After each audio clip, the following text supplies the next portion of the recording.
This is a 2026 Cadillac Escalade Sport, and this is the biggest bargain you can get right now in the Escalade, and it is available here at Jerry Seiner Cadillac. Be sure to ask for Keith. Let's go ahead and check out the window sticker so you guys see some of the pricing and features on this build. At the very top is the description.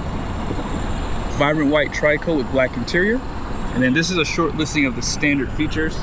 Biggest advantage to the Escalade over like the GMC Yukon is a 4-year 50 and a 6-year 70 warranties.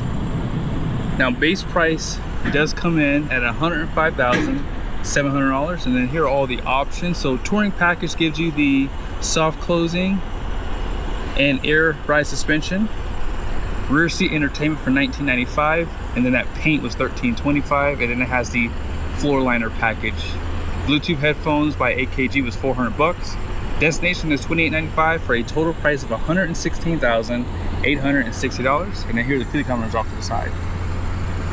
Now I understand that Escalades are not a bargain, I'm not saying that, but if you are someone looking for an Escalade right now, this one's available, and I feel as though under 120 grand is a really good price point, especially for what you're getting on the Escalade. Now if you get a base Escalade, you're going to get front and rear parking sensors, adaptive cruise control, premium lighting, all that comes standard. And with the Sport you get the blackout, which is still popular. 360 cameras there, and that bold front grille, killer. Now you guys see some of the black accents down below here and around the grille, still blacked out. Some lighting cues right there, and it just drops down. They do provide a parking sensor off to the side to protect if you're going into a garage. And then of course, as you guys saw, this one does have the air suspension, fabric liner, and then here are the tires, which are the Bridgestone Alenzas. So this is going to be a 275/50 22-inch wheel, 6 lug, 4-piston brakes. And here's a side view of the Escalade. So this is the short version. Power deployable running boards. And you have those painted mirror caps, white on black. Turn signals, more cameras to make up that 360 camera view. Blind spot, and all the trimming around the windows blacked out. Smart key system. And then up top here you guys will see twin panel. So they do a pretty good job, you know, with the overall design. I will say, with these 22s, I probably would put some off-road tires on this thing, just simply because why not? More parking sensors down below. And notice how they black out all the trimming, even down below. They do recommend premium fuel, and if you're gonna get the 6.2, I just say why not? You have those signature tail lights out back, black exhaust tips, and 2 cameras, one for the rear view mirror and backup. If you push this, this will open the lift gate, or if you push the button right here, check that out. They still allow you to do this. But yeah, overall, this is a really nice SUV. The biggest advantage to Escalade is a lot of things do come standard. So even if it's a base model, technically it's not. I do like the carpet that they give you. That way if you're throwing stuff in here, plastic always scratches. So this is a nice touch, I would say. 120 volt power plug, all the power seating. I will knock Cadillac for not making this automatic, right? You have to hold the button here. And I'm just saying, I mean, I'm lazy. I just want you to put the seat down for me. I don't want to do all this. So apart from that though, really nice SUV. AKG sound system, and of course don't forget that storage. And I like this premium touch that they give you back here too, some tie downs, and you can see USBs, cup holders, little soft spot here for your arm, and if you want to put the tailgate back down, simple. And then here is a side view of the Escalade. Under the hood is the 6.2 liter V8, good for 420 horsepower, 460 pound-feet of torque. All that power goes to a 10-speed transmission. And overall, I would say that with the full drive system on this thing handles well. It has enough performance for what this is.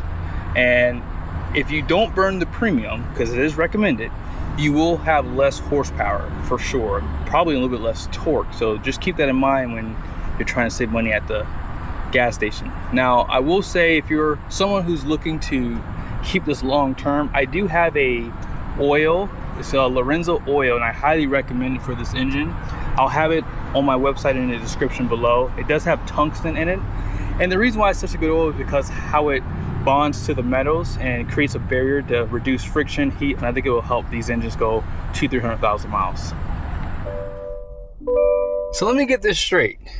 For under $120,000, you can get your Escalade to do that still, or do that. That is pretty cool, guys.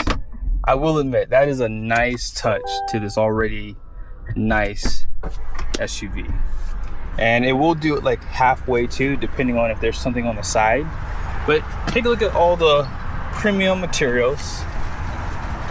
This is all soft touch here, and this is like a really nice plastic, I guess you could call it. I hate to say that, but that's all it is. A lot of satin. I like this black on this like ash color on this wood trim piece. Seat memories are right there. Auto up and down for windows, front and rear.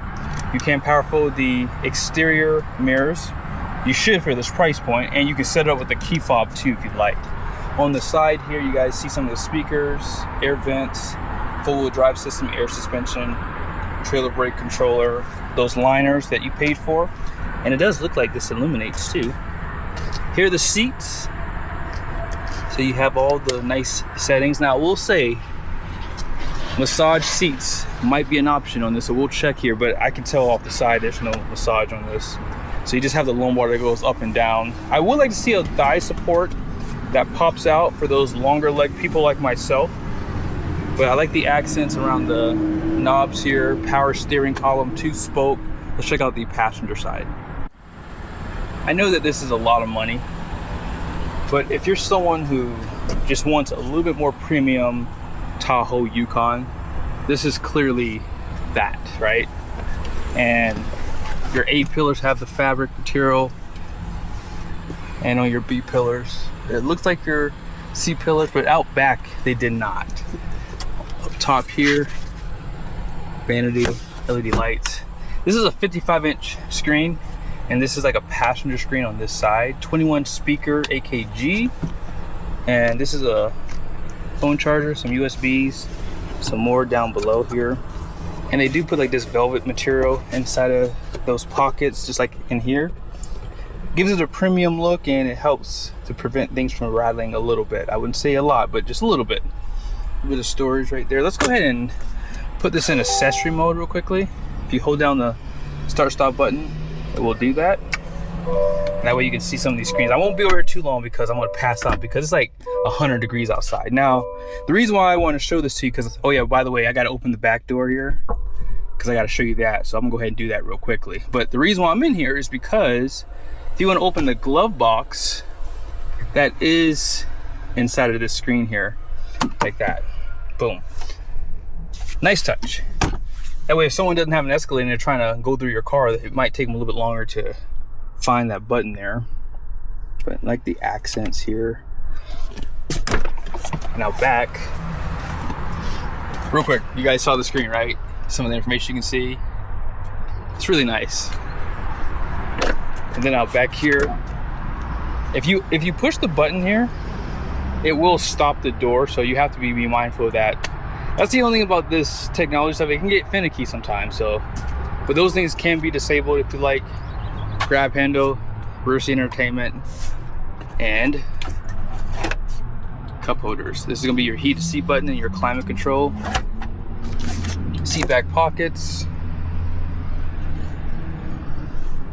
Love the captain's chairs, and those liners do a good job protecting the carpet. Down below, HDMI's, Type-C's, 120-volt power plug. And let's go ahead and jump back over to the driver's seat. I know a lot of people don't like these types of controls, but I mean, I don't know. I guess we'll have to wait and see what time does with them. Now, let me go ahead and turn down the air. So they give you this screen down below, And let's go ahead and turn on the ventilated seats. Like today is one of those days where you need all the comfort possible. So all this stuff pretty much comes standard. You can turn on the heated seats from here for the rear, which is nice. All your lighting controls are inside the screen, so if you want to turn the headlights on manually you can, but they have it obviously set up automatically. And this is the side for the passenger, and I see no obviously massage function because you would have to pay extra for that. Now on this screen here you can control it down below here, so you don't have to go up here if you're a little bit shorter, or maybe you just don't feel like reaching. But this is nice. This has the Apple CarPlay, Android Auto, ambient lighting can be controlled through here. Hopefully you guys can see all this. Shows you that there is a phone charging. It says no phone is connected, but it does see that the phone is charging, so I like that it shows you on the screen there. On this side, let's see, so you can change some of the stuff that you see. You want to go Google Maps on this side, that's nice. That way if you want your Apple CarPlay on this screen, have nav on that screen. Here's your gear selector. Also has all the camera views that you want. And I will say, for this hot day and this hot interior, this thing cools down really fast. That is really nice. Up top here you have this camera for the rear view mirror, and because it's so hot you're always going to keep this shade closed. Even though this has a black roof, it doesn't feel hot inside this interior. Now there is a spot back here you can put your phone. It doesn't charge it, which I'm a little shocked that they don't do that for this price point. They should have 2 chargers. Now all in all, this is definitely a good bargain. If you are in the market, reach out to Keith, see if he's willing to hook you up with some numbers, and like I said, he can probably ship it to you if you're in the market. So let's go ahead and check out the numbers on the door, and then that will pretty much end this video. The gross axle weight rating out front is going to be 3,700 pounds. The rear is 4,300 pounds. Gross vehicle weight rating is 7,600 pounds. And you guys see right here, this shows you the payload at 1,409 pounds. It can tow 7,900 pounds. Gross combined weight rating is 14,500 pounds. And on the curb it weighs 6,191 pounds. And then tire pressure is 36 PSI all the way around. Hope you guys enjoyed the video. As I said, this is a nice SUV. I think for the price point of what some of these GMC Yukons can get to, or even like the Ford Expeditions. I mean, a Ford Expedition can get really close to that 90-95 range, even the Chevy Tahoe. So when you consider that money, you could get an Escalade like this, and it's available. So hope you guys enjoyed this video. Be sure to share your thoughts down below. Would you go with the Escalade? Would you go with the Lincoln Navigator, or even the Grand Wagoneer?